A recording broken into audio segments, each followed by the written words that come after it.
नमस्कार. आज दिनांक 4 फेब्रुवारी.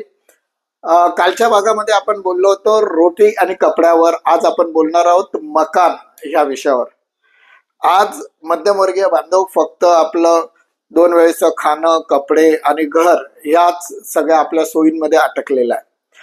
माझं मध्यमवर्गीय बांधवांना जागृत करण्यासाठीचा हा प्रयत्न असतो. त्याच हिशोबाने मला काही प्रश्न विचारायचे आहेत.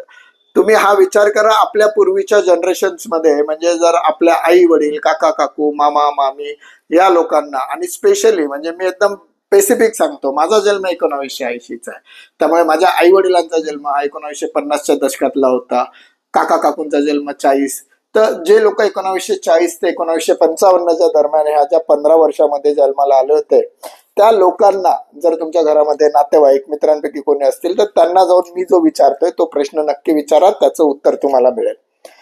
या लोकांनी त्यांचं घर कधी केलं? तर या लोकांनी त्यांचं घर केलं वयाच्या 40, 45, 50, 55, 60 ह्या वयोगटामध्ये. त्यांनी काय केलं? ज्यांनी 45, 50, 55च्या दरम्यान घर झालं, त्यांनी आपल्या पगारातून उत्पन्नातून थोडे थोडे थोडे पैसे जमा केले आणि वयाच्या 50व्या वर्षी रोखीच्या स्वरूपात जाऊन घर घेतलं. रोखीच्या स्वरूपात म्हणजे कॅशमध्ये नाही. तर त्या लोकांनी कुठलंही कर्ज न करता ते घर केलं गेलं. 90% लोकांनी ह्याच पद्धतीमध्ये त्यांच्या वास्तू अथवा जमिनी घेतल्या किंवा वाढवल्या. काही लोकांनी त्यांचे पीएफ ग्रॅज्युटीचे पैसे आल्यानंतर घरं घेतली आणि अशा पद्धतीमध्ये त्यावेळेस घरांचे व्यवहार होत होते. आणि हाच प्रकार 2004-5 पर्यंत चालला होता, हे तुम्हाला प्रकर्षाने जाणवेल. परंतु त्याच्यानंतर नवीन ट्रेंड आला. मुलगा वयाच्या 25, 27, 30, 32, 34 ह्या वयोगटामध्ये घर घ्यायला लागला. आई वडील सुद्धा अभिमानाने सांगतात, माझ्या मुलाचं घर आहे स्वतःच. लक्षात घ्या, तुम्ही जे आता फ्लॅटमध्ये तुम्ही राहताय तो फ्लॅट स्वतःचा आहे का, हे अंतर्मनाला नक्की विचारा. बघा, आपण काय झालं, पूर्वीच्या काळी कर्ज मिळत नव्हते, त्यामुळे तुमच्याकडे ते घराच्या किमती एवढी सेव्हिंग असणं गरजेचं होतं. आता काय झालंय, 1 कोटीच्या घराला तुमच्याकडे जर 10 लाख रुपयाची जरी सेव्हिंग असेल किंवा 10 लाखाची मदत जरी कोणी केली, 10, 15, 20 लाख रुपयाची, तर तुम्हाला 70, 80 लाख, 90 लाख रुपयापर्यंत कर्ज मिळतो आणि त्या कर्जावर तुम्ही घर घेता. ते घर तुमचं नाही. अशा लोकांना मी सांगतो की 2 हप्ते बुडवून बघा बँकवाले काय करतात. बघा, जेव्हा बँकेकडनं तुम्ही कर्ज घेऊन घर घेतात तेव्हा सदर वास्तू ही बँकेच्या दप्तरी घाण असते आणि बँक त्या वास्तूचे मालक असतात इनडायरेक्टली. ती वास्तू तुम्हाला तुमच्या वयाच्या 45-50व्या वर्षीच होते. जेव्हा 20 वर्ष तुम्ही त्या वास्तूचे हप्ते भरता त्यावेळेस तुमचं कर्ज पूर्ण पेड होतं आणि त्या पेड झालेल्या कर्जातूनच नंतर ती वास्तू तुमच्या नावाने ट्रान्सफर होते.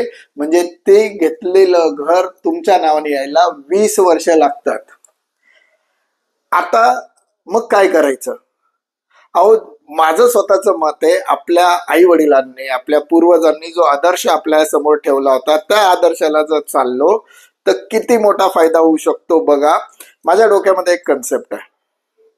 आज एखाद्या व्यक्तीने, आपण सरासरी मध्यमवर्गीयाचा जर विचार केला तर 25,000 रुपये पर दरमहाचं हाऊसिंग लोन करून एक वास्तू घेतली तर किंमत असेल 30-1 लाखाचं कर्ज असेल, 5-10 लाख रुपये त्यांनी भरलेले असतील, 35-40 लाखाचा त्यांनी एक फ्लॅट घेतला आणि तो फ्लॅट पुढच्या 20 वर्षांनी किती रुपयाला होईल? 1,20,00,000, 1.5 कोटी. जर 6 पट म्हटला तर 1,80,00,000 20 वर्षानंतर. यापेक्षा जास्त तर होणार नाही. मी म्हणतोय 10 पट जरी झाला तर 3 ते 4 कोटी रुपयेपर्यंत जाईल त्याची व्हॅल्युएशन. म्हणजे आज घेतलेल्या 40 लाखाच्या फ्लॅटचं व्हॅल्युएशन 20 वर्षानंतर 10 पट जर मी म्हटलं तर 4 कोटी रुपये मॅक्झिमम होईल. पण हे जर 25,000 रुपयाचा जो हप्ता तुम्ही डिसिप्लिन मध्ये एखाद्या इक्विटी मार्केट संलग्न स्कीम मध्ये, SIP मध्ये आपण उदाहरण घेऊ, जर टाकला तर सरासरी मार्केटच्या ग्रोथच्या हिशोबाने जर विचार केला तर तुम्ही बेअर मिनिमम 100 कोटी रुपयाचे मालक असू शकतात. येस, मी थांबलो याच्यासाठीच आहे. बिलेनियर होण्याचा पाया हा तुमच्या हातात आहे. पहिली स्टेप घेणं तुम्हाला गरजेचं आहे. नुसतं घर पाहिजे ह्या हट्टापायी. आता तर अनेक मध्यमवर्गीय बांधवांनी काय सुरुवात केलं, एकच्या ऐवजी 2 घरं करायचे आणि एक घर भाड्याने द्यायचं. अहो, ते घर भाड्याने देण्यापेक्षा तुम्ही त्या घराला लावलेली इन्व्हेस्टमेंट शेअर बाजार संलग्न इन्व्हेस्टमेंट मध्ये करू शकता. पण त्याच्यासाठी कन्सल्टंट चांगला पाहिजे. कन्सल्टंटच्या बाबतीमध्ये एक व्हिडिओ मी बघितला होता आणि ते स्टेटमेंट मला प्रचंड आवडलं. तुमचा सल्लागार कोण आहे याच्यावर सर्व काही अवलंबून आहे. कारण की दुर्योधन कर्णाचा सल्ला घ्यायचा आणि अर्जुन कृष्णाचा. तुमचा सल्लागार हा नेहमी तुमच्यापेक्षा जास्त शिकलेलाच असावा अथवा तुमच्यापेक्षा जास्त यशस्वी असावा. अशी व्यक्तीच तुमचा सल्लागार म्हणून तुम्ही नेमा. योग्य सल्ल्याने योग्य ठिकाणी गुंतवणूक करा. माझा मध्यमवर्गीय बांधव हा उच्चभ्रू झालाच पाहिजे आणि तोही पुढच्या 20 वर्षामध्ये.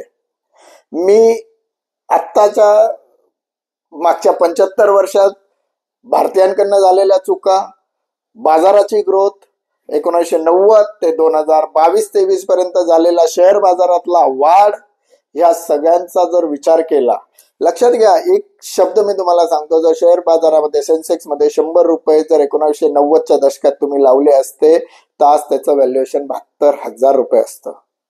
किती पट झाले याचा विचार तुम्ही करा.